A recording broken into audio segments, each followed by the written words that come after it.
केंद्र सरकारच्या कृषी तथा शेतकरी कल्याण मंत्रालयाकडून कृषी पायाभूत सुविधा निधी योजनेअंतर्गत देशातील विविध राज्यांनी आणि विविध बँकांनी केलेल्या उत्कृष्ट कामगिरीसाठी AIF एक्सलन्स अवॉर्डने सन्मानित करण्यात आले। या योजनेच्या वर्ष 2022-23 साठी महाराष्ट्राने सर्वाधिक प्रस्ताव मंजूर करून देशपातळीवर दुसरा क्रमांक पटकावला आणि वर्ष 2023-24 मध्ये महाराष्ट्राने देशपातळीवर उत्कृष्ट काम केलेले। कृषी मंत्री शिवराज सिंग चौहान यांच्या हस्ते सदर पारितोषिकाचे वितरण करण्यात आले। महाराष्ट्रातर्फे सदर पुरस्कार कृषी संचालक अशोक किरनळी यांनी स्वीकारला।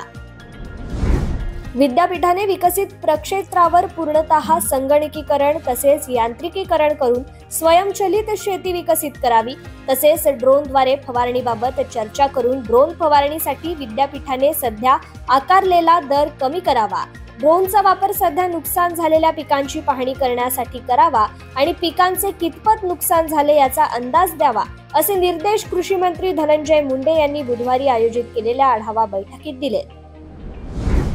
माजी गृहराज्यमंत्री सिद्धाराम म्हेत्रे यांच्याशी संबंधित असलेल्या मातोश्री साखर कारखान्याने शेतकऱ्यांच्या ऊसाची बिलं थकवली आहेत। यामुळे शेतकरी आक्रमक झालेत।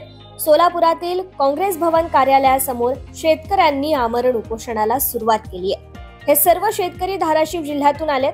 मागील अनेक महिन्यांपासून ऊसाचं बिल थकीत असल्याने वेळोवेळी आंदोलन करूनही बिल दिले जात नसल्याचा आरोप शेतकऱ्यांनी केलाय। यामुळे सोलापुरातील काँग्रेसच्या मुख्य कार्यालयासमोर आंदोलन करण्याची भूमिका शेतकऱ्यांनी घेतली आहे।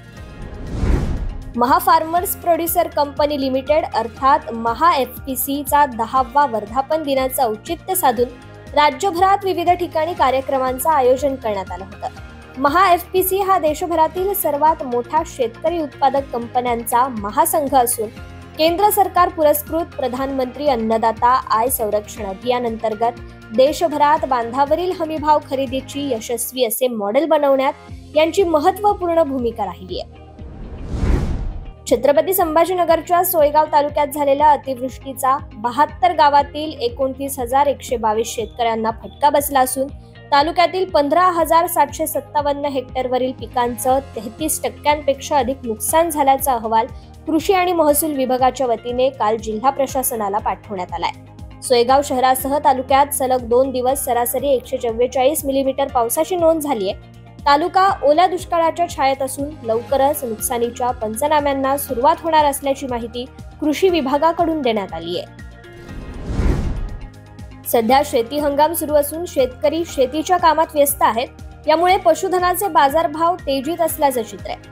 मात्र अशा वेळी शेतकऱ्यांकडे शेतमाल आलेला नसल्याने खरेदी होत नाहीये।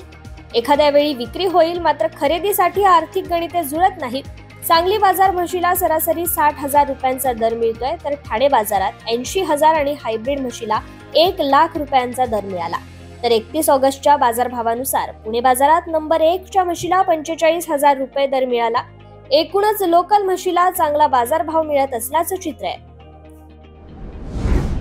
राज्यात सप्टेंबरच्या पहिल्या 4 दिवसातच झालेल्या अतिवृष्टीमुळे मराठवाडा आणि विदर्भात 10 जिल्ह्यातील तब्बल 8.5 लाख हेक्टरवरील पिकांचं नुकसान झालंय, तर 600 हेक्टर जमीन खरवडून गेली आहे। नुकसान झालेल्या पिकांमध्ये मुख्यत्वे कापूस, सोयाबीन, तूर, बाजरी, मूग, उडीद, मका, कांदा, डाळिंब, पेरू, पपई, भाजीपाला या पिकांचा समावेश आहे। सर्वाधिक 3,39,000 हेक्टरवरील पिकांचं नुकसान नांदेड जिल्ह्यात झालंय। महात्मा फुले कृषी विद्यापीठ राहुरी यांच्या माध्यमातून रब्बी ज्वारी बियाणे विक्री सुरू झाली आहे। यात फुले रेवती, फुले यशोमती, फुले वसुधा, फुले सुचित्रा हे वाण उपलब्ध करून देण्यात आले।